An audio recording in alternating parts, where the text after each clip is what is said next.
Well, hello, White Sox fans, and welcome to another edition of the Future Sox podcast. My name is Ian Eskridge. I am joined this evening by Mr. James Fox. How you doing, James? Hello, sir. I'm doing better than like a lot of the guys on the White Sox team. I feel like, my goodness gracious. They are awful. I mean, they're getting paid a lot more than me, so maybe not. Like I could do that for whatever they're making, but Yeah, 2-13. Who saw this coming? I did. um, yeah, pretty. It's just an awful watch every single day, and like the thing was last year. It was a terrible watch, but for a different reason. So I'm not sure whether this is better or worse because I had zero expectations and still I find myself feeling let down. yeah, I mean, it's just bad because it's like boring and stupid, right? Like if they had like a bunch of young kids that we thought like, hey, maybe these guys could be something, and no bullpen, right? And you're scoring 7 or 8 runs and losing 10-7. Okay, like that's fine, but this is awful because they never score. We know exactly what's going to happen like every day, right? Like so yeah, it's brutal. I mean, look, there's nothing worse than watching a team that can't hit at all. Like it's just the worst thing. And I know like people say, like when you have a bad bullpen and you're trying to contend, right? Like it's really frustrating. Like all of a sudden you're losing in the 8th and ninth, but when you can't score at all, it's just awful. It's terrible. And the thing is that they haven't been pitching most of the time either, especially against the Reds. The Reds have just been, they brought out their whooping stick this weekend, and that was really ugly. But we did get some interesting news. Nestrini's supposed to be making a start coming up here against the Royals. So that's interesting. Does it tip the scales? Probably not. Probably still unwatchable. But at least we can watch to see how he handles things. Yeah, I think that's fine. I mean, look, the Royals are fine. Like people think the Royals are good. Like they're fine, I guess. But yeah, I mean, it's. I'm not really that worried about some of this starting pitching. I mean, you're going to see Nastrini. Like you have two vets, obviously, and Clevenger and Keller will probably see them too. But I mean, other than that, like Jonathan Cannon is the closest, like because he's at AAA. But like, there's a bunch of pitchers on the 40 man from Birmingham too. Like we're going to see a lot of pitchers. Like Nastrini gets the first crack. Um, hopefully he's good and I don't see any reason to not start Nastrini every fifth day or whatever. And I know like with a young guy, like maybe you give him extra rest here, there, whatever. He should be in the rotation. Just start him every whatever. Like every turn through, he should get a chance. So also some new news coming out here within the last hour. The White Sox are apparently reopening conversations with Tommy Pham, and supposedly it's a minor league deal. Yeah. So So before we got on, we kind of talked about this and we were both like, huh? But the one thing I'll say is like I don't think there are any bad minor league deals. So it's fine. Like whatever. Like he'll I don't know. Like he hits right-handed. I don't know. The one good thing about Tommy Pham is he's like really like honest and like outgoing and expresses himself. So maybe we'll, hear some stuff from Tommy Pham. Or he'll kill the manager. So that's a second part of this. Just don't play fantasy football with him.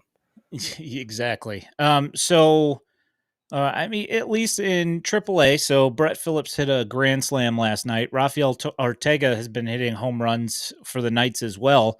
So add him to the mix with Colas and Payton and Deloach. And how many outfielders do you need? Like that's the thing that I'm kind of going. Well, it might be a minor league deal, but if it's a minor league deal, who's going away? Probably Payton or Phillips.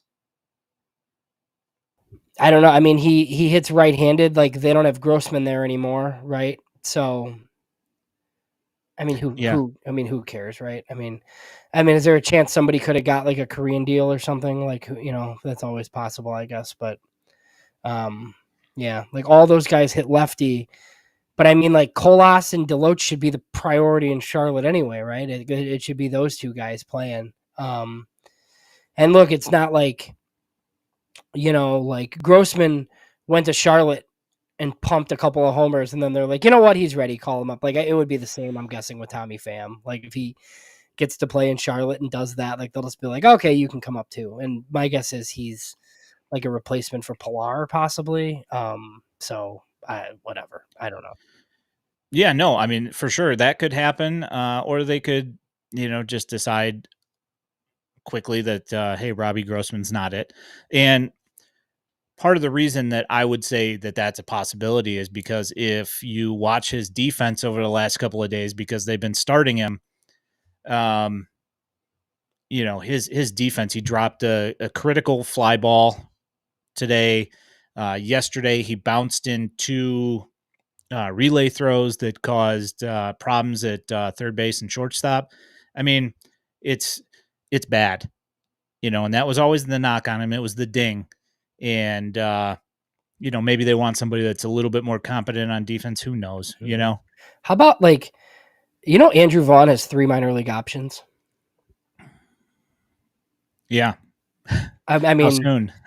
like, how can you? I just like you're getting nothing. You're getting worse than nothing. Like it's a 42 WRC plus at first base. I mean, you could play Sheets and Grossman at first. Like I don't know. Like I don't know if they'd even consider that, but I don't know, man. Like it's not good. Since you're bringing that up here, I'm just going to go ahead and bring something up here real quick. Something that's very important. Yeah, clutch. The Andrews, not particularly good, either of them. Oh, I know what you're bringing up. Yeah. Yeah. You know what I'm bringing up, Oh, and for sure. everybody needs to see it. With old Andrew Vaughn struggling. Yeah. I just I want to see this dude play in Charlotte. Yeah. He hit that about 485 feet, probably. Yeah. That was ridiculous. And, it's only his second home run, I think, of the season.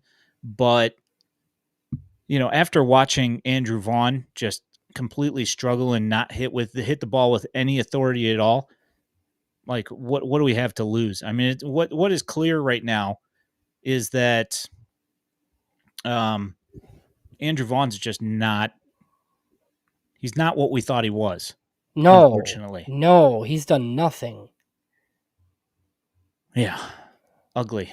So the reason why we are here tonight is to talk about the draft pools for the 2024 draft and go through some of the things in the 2024 draft. I don't really want to talk too much about the White Sox, but the White Sox draft that I'm interested in a lot more because hopefully we'll be winning more with this draft than this baseball team. Where would you so you have the numbers for what the White Sox are going to have to spend in this year's draft? Yeah, so they have the 6th biggest pool, which isn't really that crazy because they have the 5th overall pick, and then they traded for the extra pick from Seattle. Generally the teams that have the biggest bonus pools are the teams that pick at the top of the draft. But like if you pick at the top of the draft and you're a small market club that has like extra picks, like you have a ton of money to spend. Like Cleveland comes in with the most, like easily, like they have over $18 million to spend. Like they can spend close to 19 million on the draft if they want. They have an extra pick, which is helpful to them. I mean, even a team like the Diamondbacks, I believe like they have like the 10th largest pool. And they pick late in the round, right? They pick 29th and they have the 10th largest bonus pool because they get a PPI selection for Corbin Carroll winning Rookie of the Year, which is like at 30 or 31 or something. And then they get a selection for being a small market club, like at like 37, something like that. So, they have they got a bunch of money to spend. So, yeah, so just like for the White Sox, their official amount is 14,593,300. You can spend 5% over, okay? And a lot of times I get they don't do that, they're cheap, whatever. So one place where they're actually not cheap is in the draft. Like they spend up to that 5% pretty much every year. They've done it the last 3 years with Mike Shirley. That gives them an extra 730K ish to play with. So look, it's if I tell you like their draft, they can spend 15.3 million. That's a pretty good number. It's really 15,322. So 15.3 million is good without then you don't get penalized for it. You pay a 75% overage, you know, on the 5%, but like it's fine. They've been doing that. That's like not that big a deal. Their pick at number 5 is worth 7,763,700. So look, like they could go over slot and get a guy for 8 million. You could get a guy for 7 million and pocket the 700 and use it later. So look, we'll talk about all this in depth like as we get closer. That's like not a big deal, but their second pick is over 2 million. Their third pick is 1.2 million. So they got plenty to spend. I mean, this is the first time in a while where you're not really necessarily robbing Peter to pay Paul, where you're punting on 7, 8, 9, 10 to go over early. You could legitimately like save early and I think they've done a pretty good job like the last couple years. So this is pretty good, I think. So we haven't even gotten into the players. So we're kind of a while to go still. They can't trade draft money. They can trade international bonus pool space, but I'm pretty sure they spent all their international money. So They had 1 million left last time I looked. Do you think that they've? I mean, they usually do pick up some guys late, so you think yeah. that that's probably what happened? Well, so they have a bunch of small signings. I mean, they might have some money. I mean, they traded like 1,200,000, I think, for Bautista and Martinez. They don't have that much left. They might have 700K left. But yeah, but they have a full class. I'll be writing about their class because those guys are all going to the DSL. That season starts in June, so I'll write that preview and kind of talk about some of those guys. But yeah, so the draft is a little bit different. Like the only thing that you can trade in the draft is like if you have those competitive balance picks after rounds 1 and 2. Seattle had one after the second. They traded that in the deal for Gregory Santos. If the White Sox could get another one somehow, that would be tremendous. I just don't know how they would because it's generally small market clubs, and there's no reason for those guys to trade those picks for somebody, usually. Yeah. On the positive side, from that deal, Prelander Baroa has had a couple of good outings in a row. So it looks like he's figured things out in Charlotte, so that's nice. And also Deloach has been hitting a little bit as well. Um, so let's see here. We had a question here, and this is Yeah. very draft specific, but I'm gonna go ahead and bring this up. Yeah. Clutch asks, so speaking of Vaughn, how are we feeling about Kurtz and Jack Caglione? I know how you feel. You can take this one because we agree. I think so. Well, I mean, it's just that it's generally kind of one of those things when you have one of those really high draft picks that you don't spend it on a first baseman because you can get a first baseman a little bit farther down that has power. That said, Like in uh, the 10th round for 30K. yeah, that said, Jack Caglione looks like, I mean, the dude's bat speed is ridiculous. I know you have an issue with him because he's a two-way player.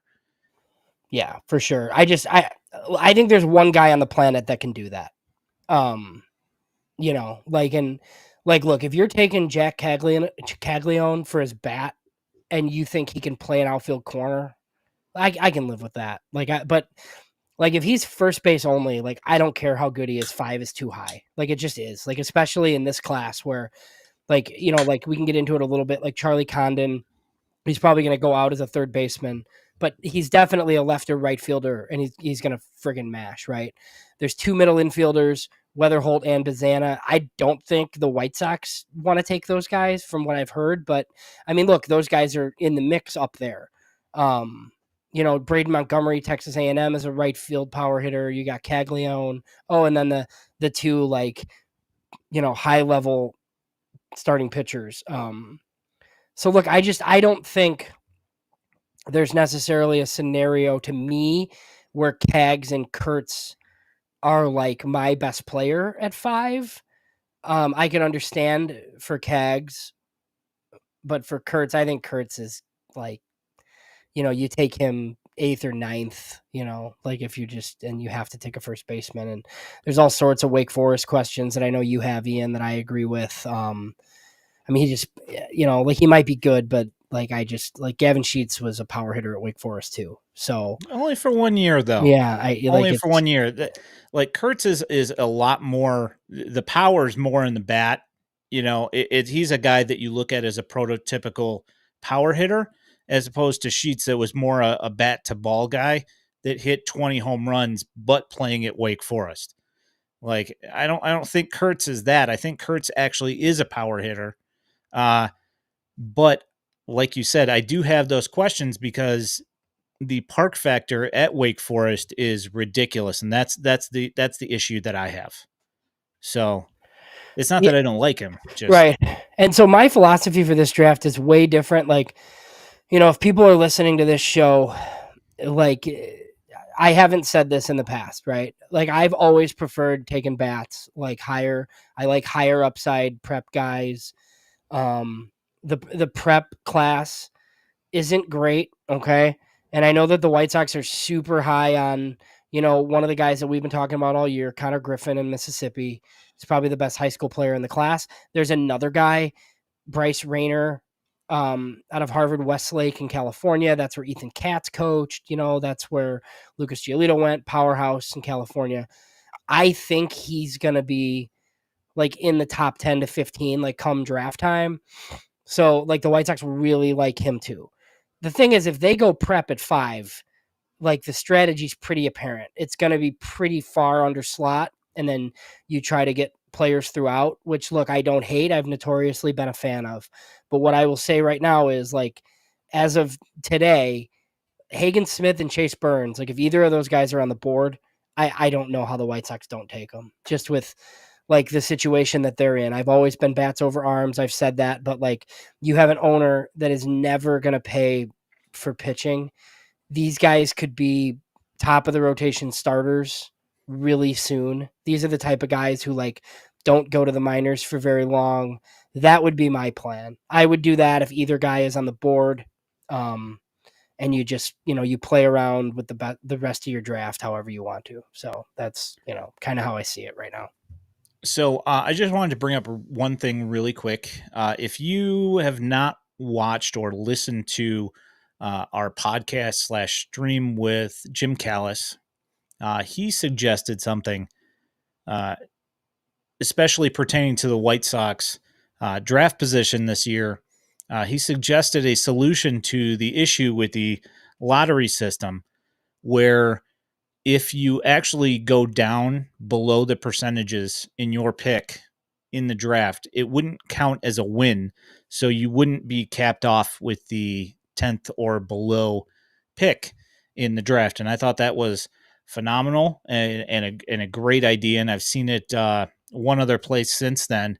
It seems like a great idea. That said, um, speaking of Hagen Smith and Chase Burns, we do have video that I pulled for today.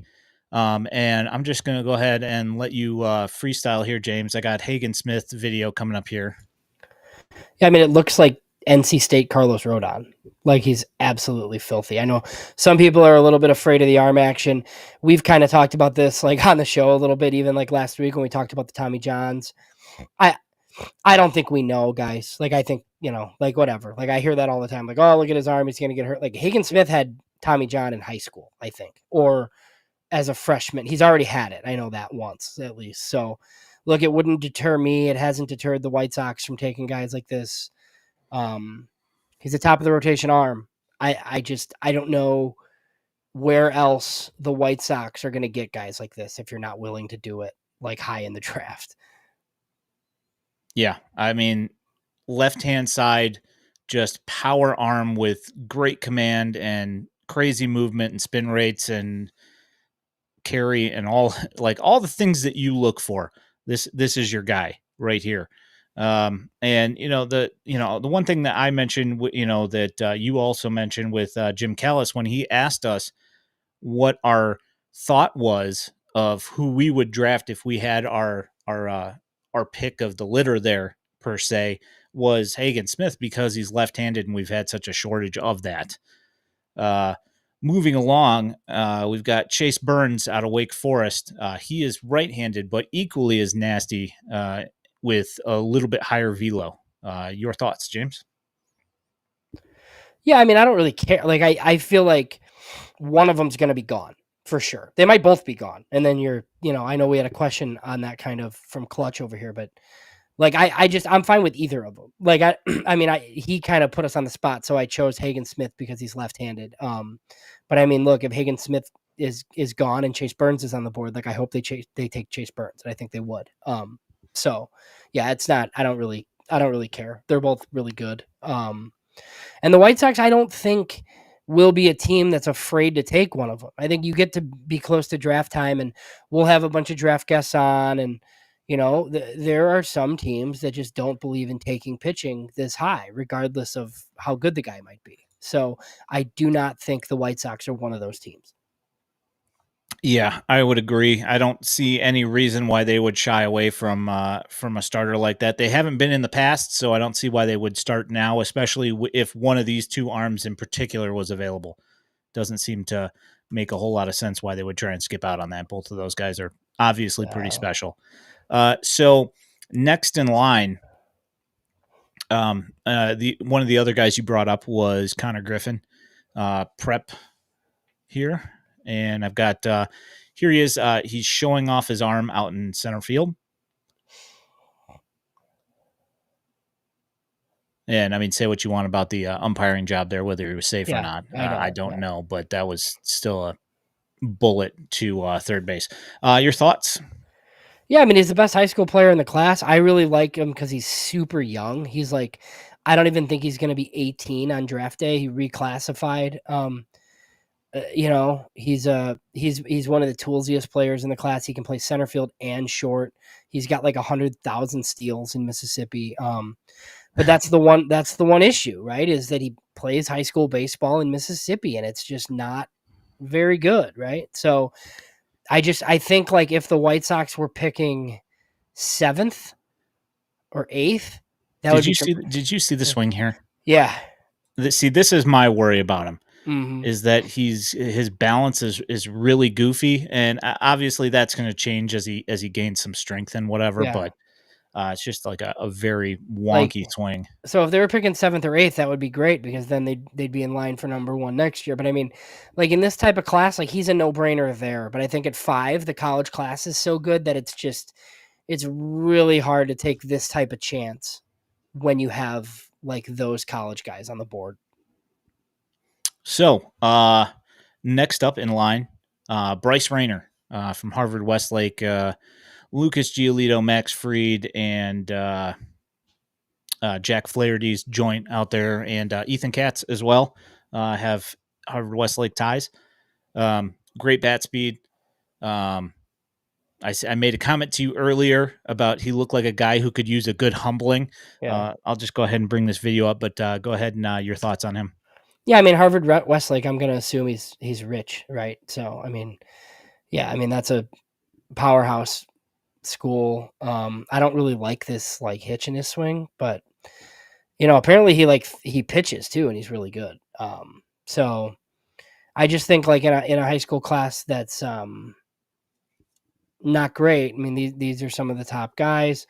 I do think it's like after some of these guys last year, like we got our first $9 million bonuses for the first time ever with some of these guys. And look, I don't think these guys are as good, right? But so you have the same representation. You're going to try to get a bunch of money, right? If you're sitting there with a college hitter or a college guy that you think is going to cost you the full slot at 7.7, and you can get Bryce Rayner for $6 million. I mean, maybe that becomes a possibility. I mean, we have 2 months to talk about it. So, Yeah. but I mean, those are the types of things. Like the baseball draft is weird. It's all about signability. It's all about like how many players you can fit into your draft budget. I mean, a guy like George Wolkow goes in the 7th round. I mean, he's not their 7th round talent pick from last year, Yeah, no, obviously. for sure. Um, so yeah, so a question actually came up here. And I'll let you go ahead on this. It says, would either high school kid take $100,000 less? Might get three top players. Yeah, I mean, I think way more than that. Like if you're like your bonus pool or your pick at 5 is worth 7.7 million. I mean, it all depends on where they're going to go. So, like, if Bryce Rayner thinks he's going, typically the way it works is like if Bryce Rayner thinks he's going to be the 10, I want him now, actually. But like, if if Bryce Rayner thinks he's going to be the 10th pick in the draft, right? Well, then what you do is you take him at 5 and you offer slightly more than the 10th pick slot, basically, is generally how they do this. And it's a pretty big haircut. I mean, like you're talking maybe $5 million. Like if like he thinks he's going 10 and he's going to make $5 million, maybe you offer him 6 and he takes it to go 5th overall, and you just save 1.7 million that you can pocket and save later. I mean, you're talking about like a $4 million player then at 43. I mean, teams do this stuff all the time. So, but I don't know. I just don't know that this year is the year to do that, depending on who's going to be there at 5. Because I will say, like we've talked, there was a question too from Clutch where he kind of talked about both pitchers and Griffin. Like, I mean, if both pitchers and Griffin are gone, like that means that Condon and Braden Montgomery and Bazana are like all on the port. So, I mean, I think it gets kind of easier then. I mean, easier but more difficult. I mean, what like the convictions of not wanting a guy like Bazana? Oh, for sure. Yeah. That's a tough pass for me to let Bazana go by with what I've seen from him this year. What do you mean? Like you'd take him? Yeah, Yeah. absolutely. Yeah. Well, because he's not like he's not one of these little slappy guys, right? Like I understand not taking Weatherholt for sure. That's where I was going with Because if that. it's Yeah, like similar to like who did the A's take last year? Justin or they took Wilson, Jacob Wilson, and he's just it's like a hit tool guy. He's like a Madrigal type guy like that. Yeah, I have no interest in that. But Bazana, I mean, Bazana is similar to like Matt Shaw, who the Cubs took last year. I mean, who's Matt Shaw's going to crushing. be the Cubs' third baseman in June. I mean, Yeah, yeah, he's I think, leading in yeah, OPS, I think, right now yeah. So in the Bazana's minors. a little bit different. I think if the draft were tomorrow, Travis Bazana goes 1 because we've kind of talked about Condon. They never take guys that haven't had wood bat like Cape success, and Condon hasn't, and he's a friggin' monster. So who knows? He might go 1. But if he doesn't go 1, like I wouldn't be that shocked. That's fair. Question from Drew Bogues here says, question with the White Sox having so much pitching in the minors, at what point do teams think they have enough pitching in the farm system that they draft more position players? And this is a great question, especially looking at the White Sox right now. And if you watched this and if you guys follow us on Twitter and you saw the pitching performances from most of the starting pitching and quite a few of the relief pitchers as well, the White Sox system looks like this. There's at least enough pitching to feed a Yeah. competent major league staff at some point. Yeah, and I will say I like my favorite strategy is prep position player in the first round and then college pitching like 2, 3, 4 because I think like getting your Seth Keeners of the world are like valuable, right? Like I don't love taking high school pitching in that range because it's just like so hard to hit on. Like you can get in look like obviously like Sean Burke has been hurt, right? But like your Peyton Paulettes and your Jonathan Cannons and like those types of guys. Like I like that in round 2 and round 3. But this year, if it's Hagen Smith and you want to come back with bat, like that's fine. They do need bats. Like I agree. I just think they also need top of the rotation starting pitching because all these guys that we've talked about that we like many of them. I don't see many aces, right? And even like Drew Thorpe, I think is going to be pretty good for a long time.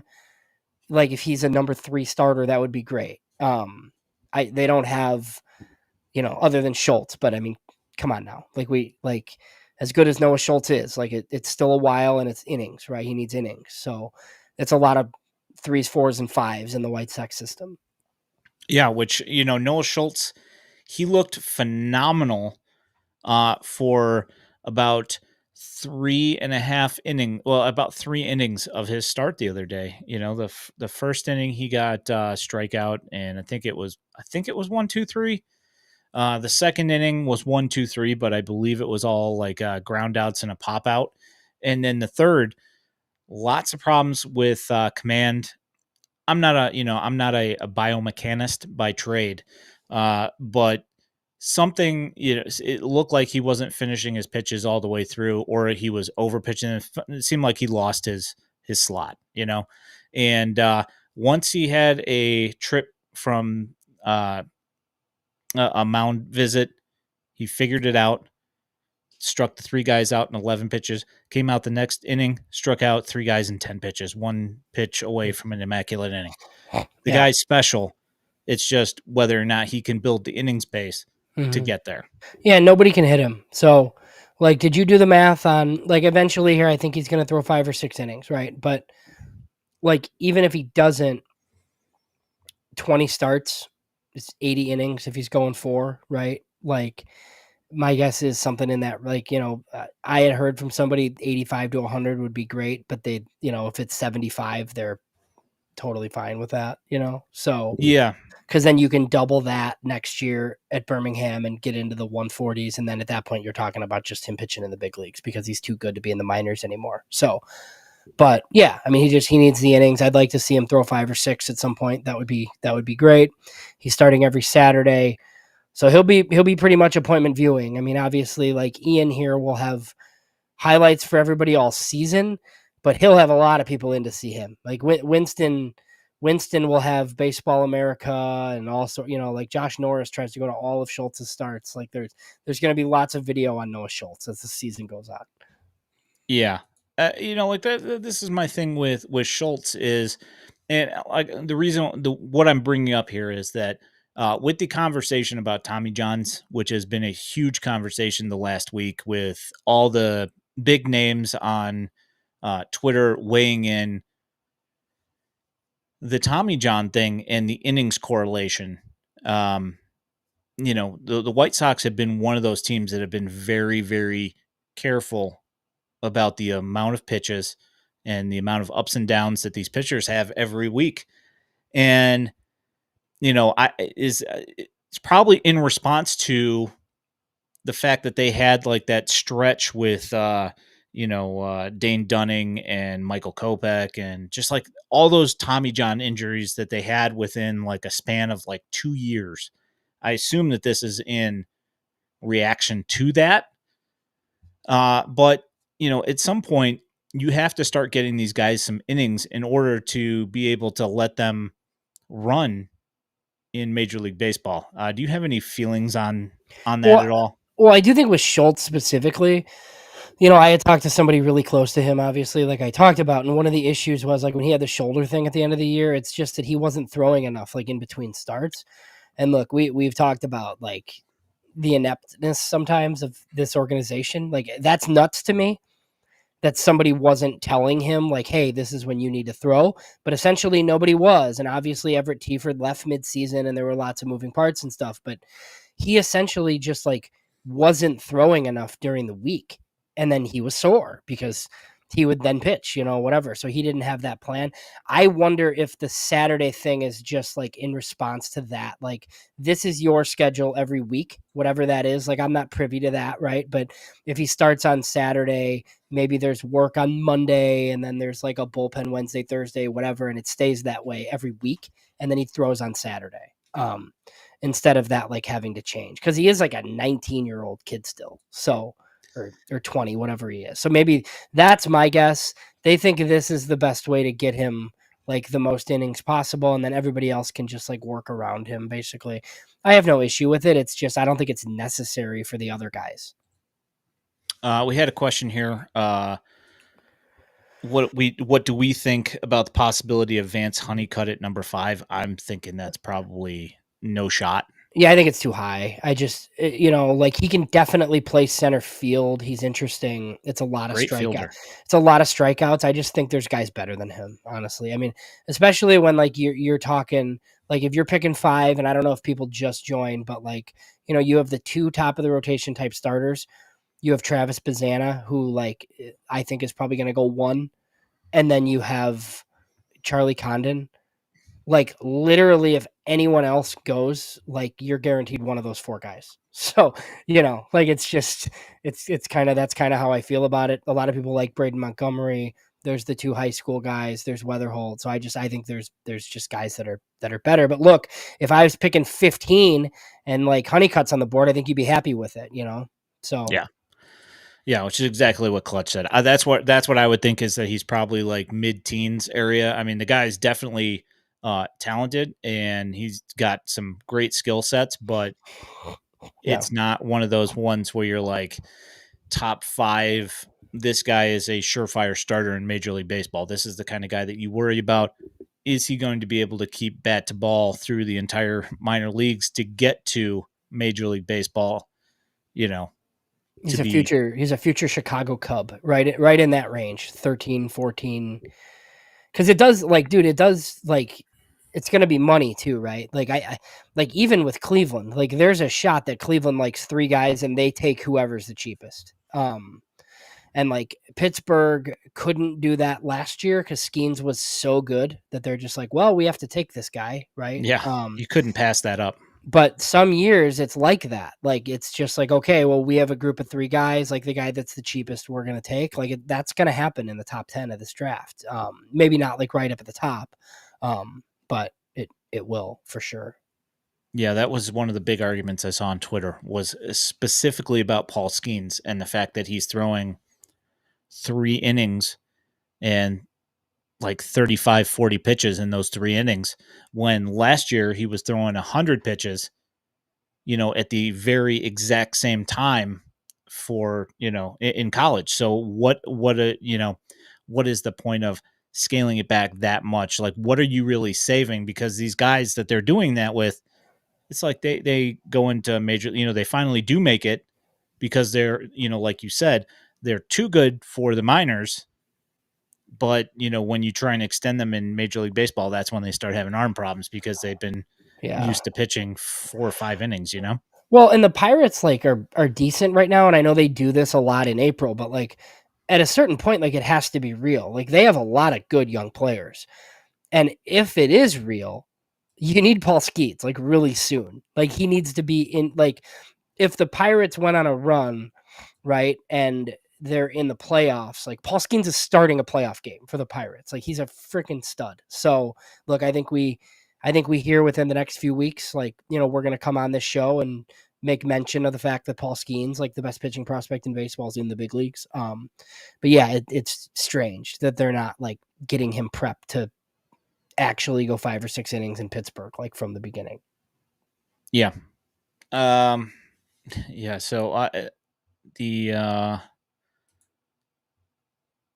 yeah, nobody's going to dispute that Honeycutt is a very talented dude, and but I just don't think at number 5. I think there's no way.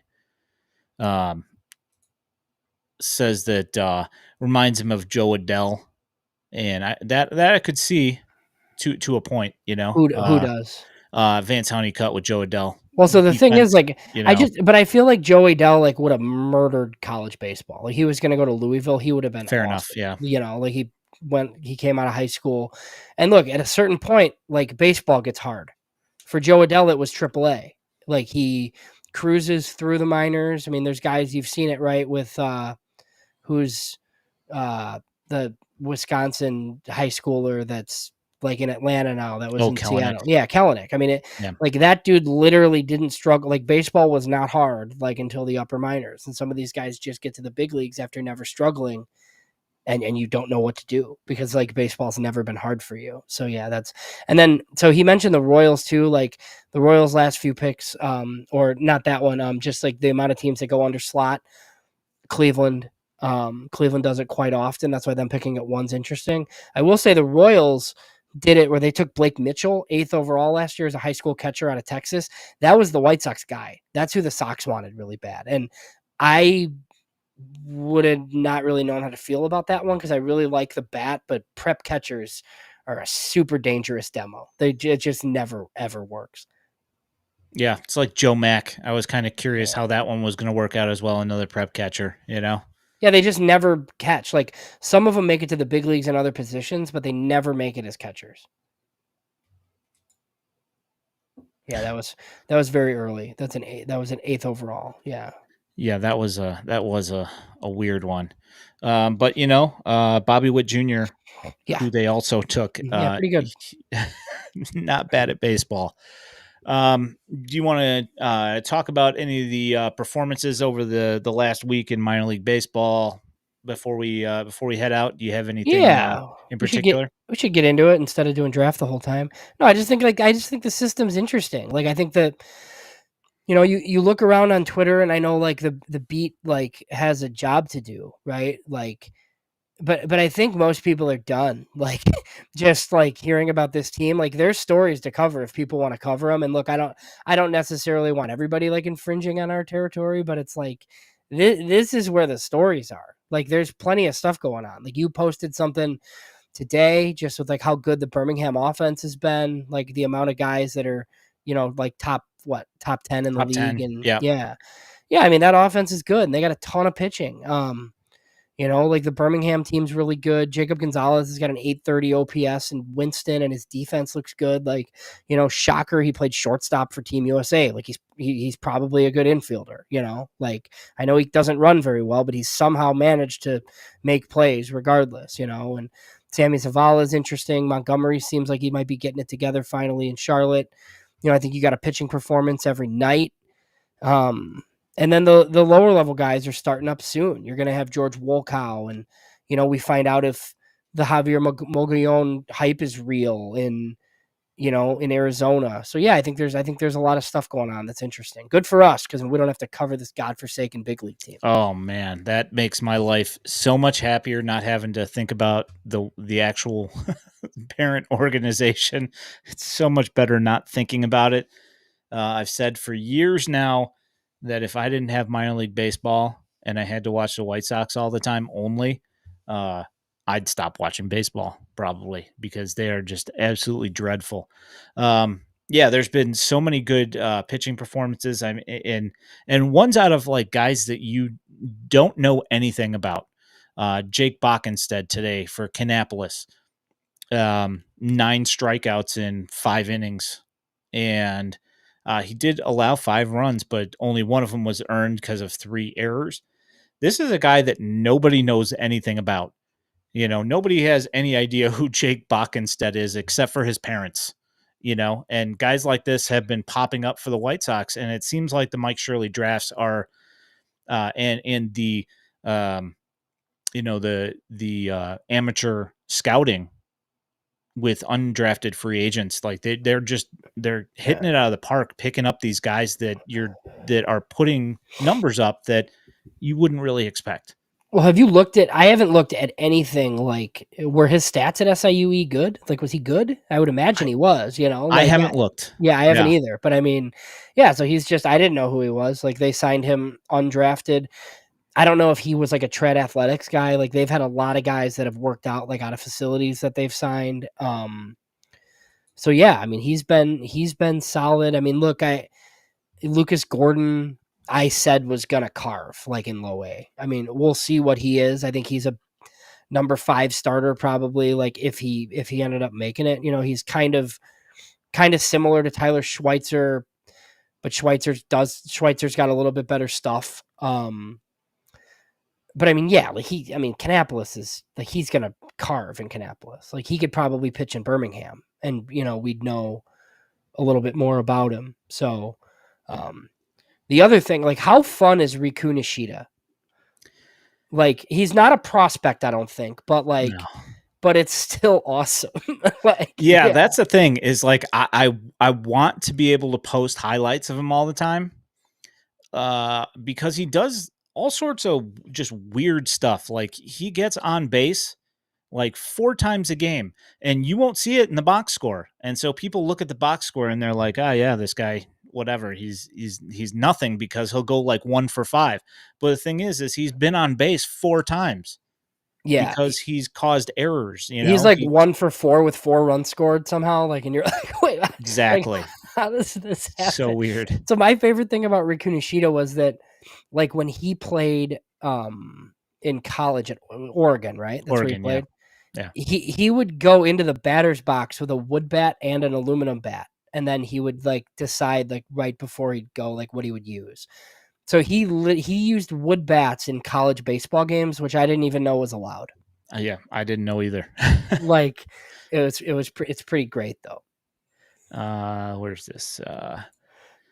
I would love to talk about Duke Ellis Yeah. because Duke Ellis is one of my favorites. I've been posting highlights of that dude for like 3 years now, and like he, he's a just a stolen, like he's like Vince Coleman in the minor leagues right now. They know that he's going to steal, but it legitimately does not matter. He just takes the base anyway. And he just sits there and he just nods a lot when he Mhm. gets in and they tag him and he's safe.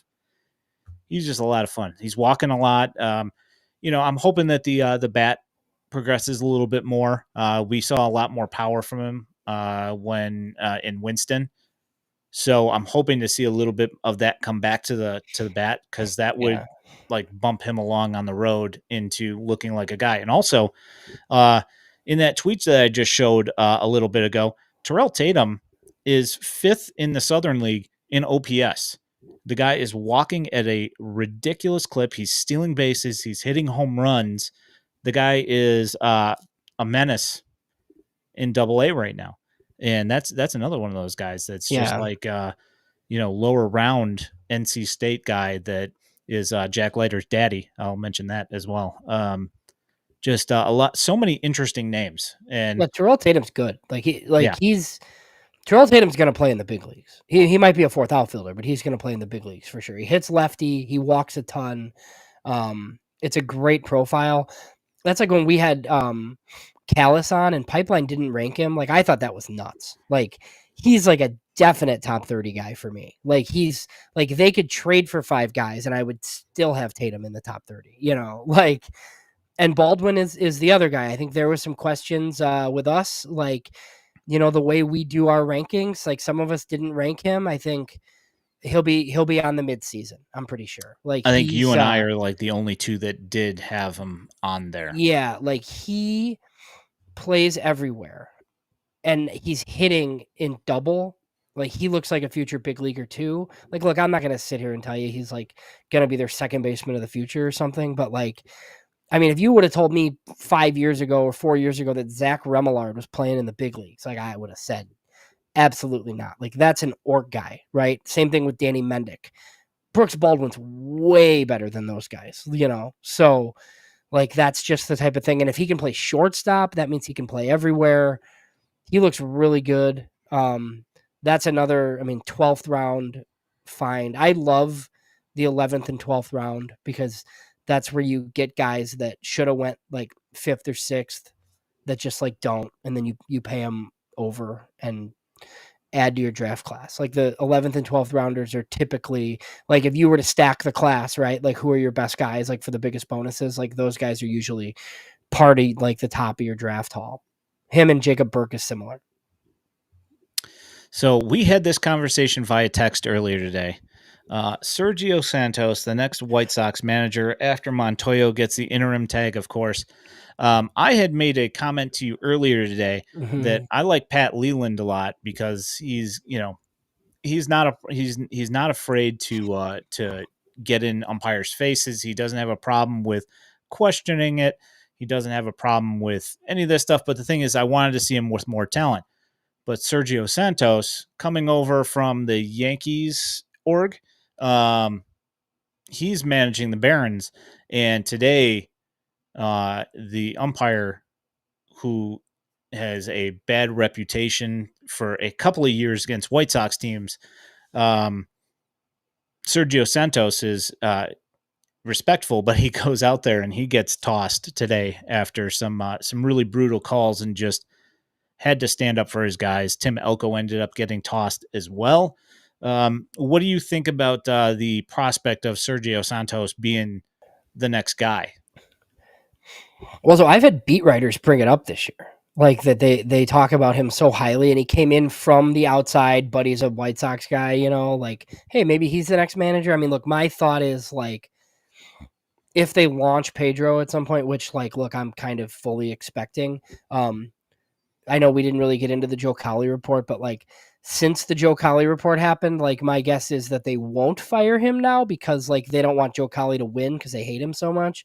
But I mean, look, it's clearly like we know where this is headed. Like this is not a thing. Like Pedro Grifol is not going to be the manager of the White Sox in 2025. Now, look, I would prefer they go like hire an actual manager, like use your ties and hire like Gabe Kapler or somebody. Like that's what I'll be pushing for. But yeah, like I think if it's an internal guy, Santos wouldn't surprise me.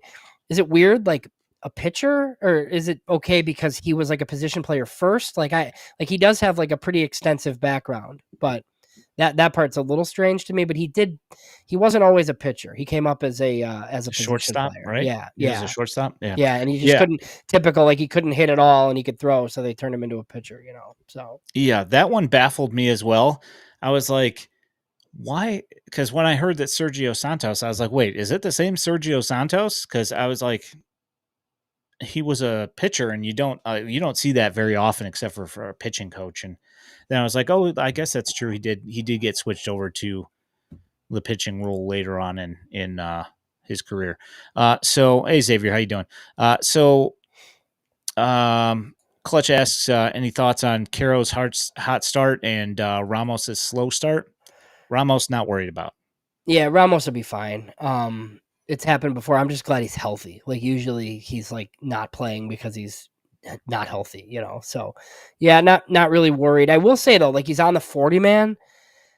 So like I do think like if he could hit, like if he, breaks out of this and looks good, like we could see him, especially if like Moncada's gone. Like they're, like he's on the 40 man roster. I don't know how important Charlotte will be. Maybe they think it is, but I mean, eventually here for him to stay on this 40 man, like you're going to see him in Chicago. I don't think he's as expendable as they thought Jose Rodriguez was, obviously, something like that. But, you know, we should be able to see him. And then, dude, I think Caro's good.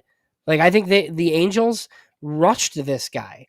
I mean, you got a catcher who is getting positive reports behind the plate, and he's probably going to hit 20 homers and he switch hits. Like, he's a top 100 prospect. Like, he's going to be back on like the midseason top 100 at most places.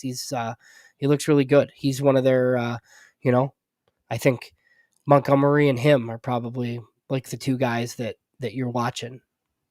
Yeah, the funny thing is that he hit his third home run of the series yesterday, and the play-by-play for the Trash Panda said, "Where did this power surge come from?" And I was like, "Where do you think he was hitting them all the time in low A, and then they skipped high A and sent him straight to double A? Do you think he was just going to figure it out in like Yeah. 2 months?"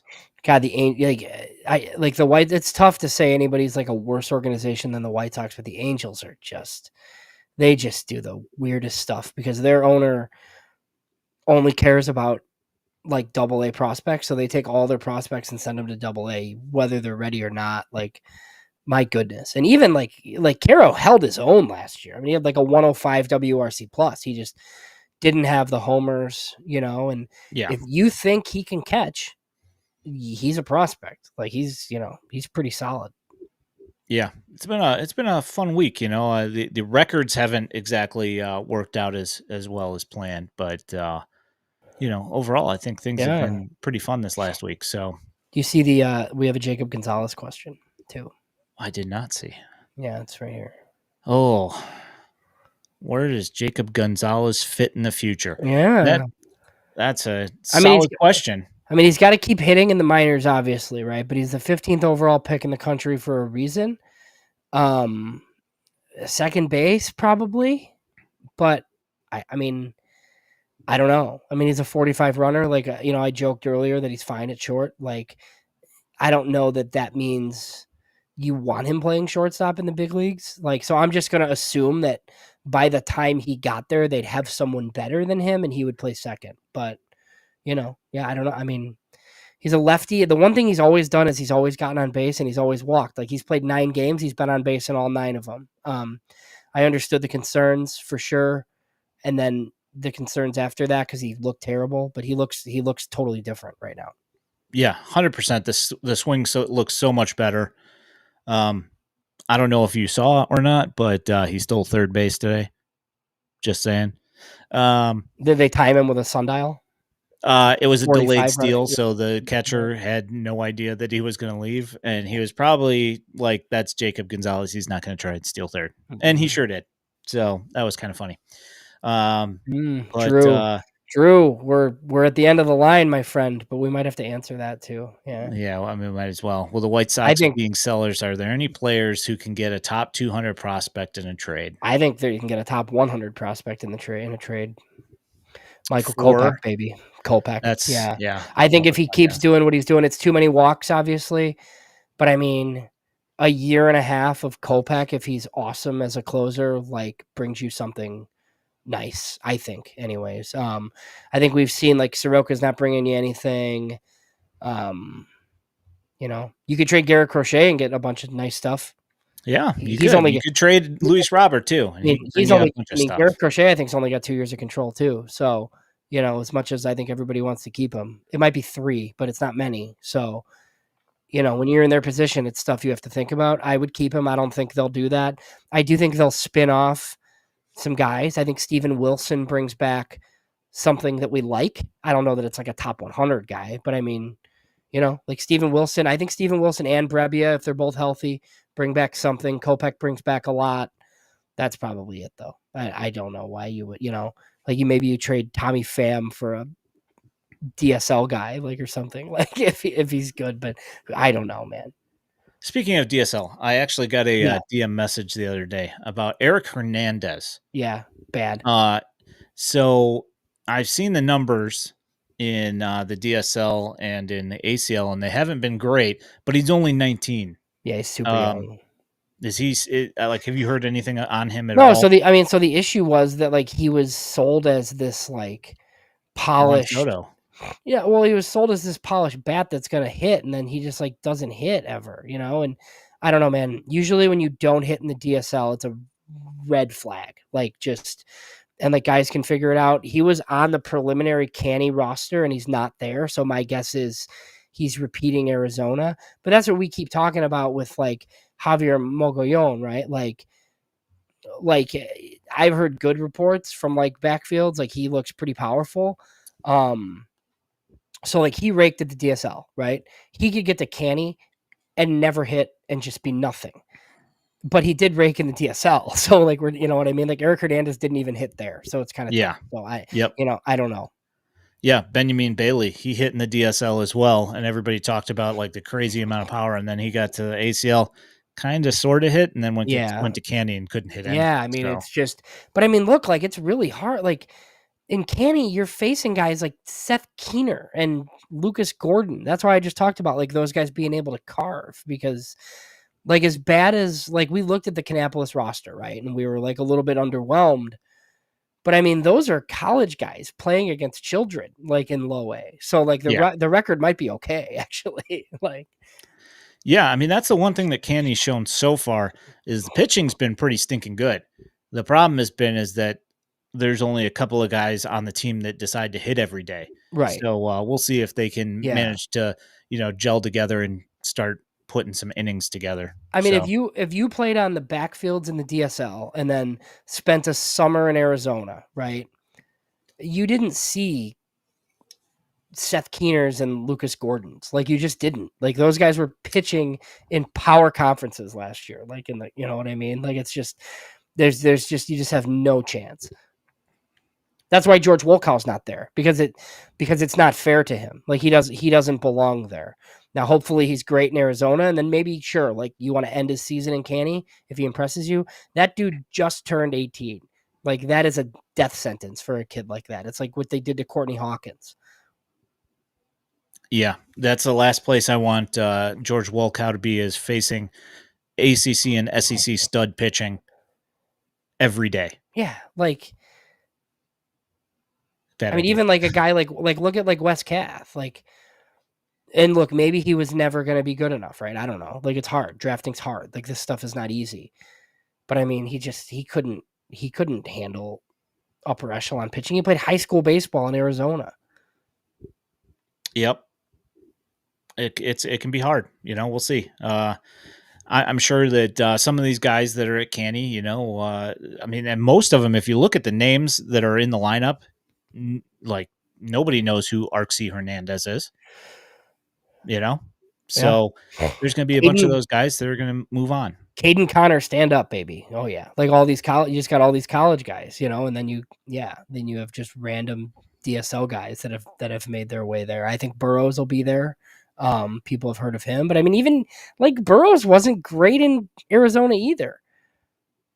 No, yeah, And no, he was people not. and prospect people think he's really good, and the White Sox think he's really good.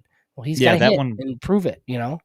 Yeah, that one baffled me last year. I was expecting him to go to the ACL and at least put up, competent numbers, and he struggled pretty bad last year in the ACL. So, Hmm. and but Jeff, AAA Jeff Cohen, future Sox guy, he says, asks, Burrows, what can people expect out of your game? And he said, I'm electric. Yeah. So I like the confidence. We'll Sure, see if I'm he sure he can was do it. in Panama. I'm sure he was. So Yeah. Well, we'll see what he can do. As he comes back, we'll see. You got anything else this week, James? no, I think that's good. I think at least we can do this kind of every week. It seems like we're gonna have some good stuff to talk about, so that's good. Danny Miller's on the feed. I'm sorry, he won't have much good stuff to talk about. He's gonna take the arrows for us. So thank you, sir. Him and Nick. So we'll be listening. Yeah, he took the arrow to the knee this week and had Yeah. knee surgery, Yeah. so he's riding around on a little scooter. So All right. get better there, pal. He's still So got it. He's still got it better than Pedro Grifol does. So yeah, yeah, no, 100%. He doesn't have yeah, to deal with that nonsense. Although, that's Pedro's dream job. He's not for molding it in his shape right not now. not for long. What's I know we're leaving, but what's Pedro's next job? Double A Double bench A coach. manager, bench coach. Yeah, double A bench coach. Yeah, Yeah, no, I know. it's not going to be good. I don't think it's going to be in Major League Baseball after failing this awfully. Yeah, it's gonna be bad. Yeah, not good. So, FutureSox.net, you can find all of our written content. You can find this in podcast form anywhere that you find your podcast. Also, know that if you are listening to this in podcast form, we do stream every Sunday night at 8 p.m. on YouTube and on our twitch.tv/FutureSox. We have two other shows that are available on on YouTube. One after it's recorded, it does not stream. That is the Future Sox Roundup with Elijah Evans and Jeff Cohen, AAA Jeff. And the other one is on Tuesday nights at 9 o'clock with our Danny Miller and Nick Morawski, Hot Takes and Heaters. Please like and subscribe here on YouTube. And we thank you guys so much for your time. My name is Ian Eskridge at Daily White Sox. He is James Fox at James Fox 917. Drop a like and a subscribe. We appreciate you guys. We will see you guys next week. Have a great night. Thanks.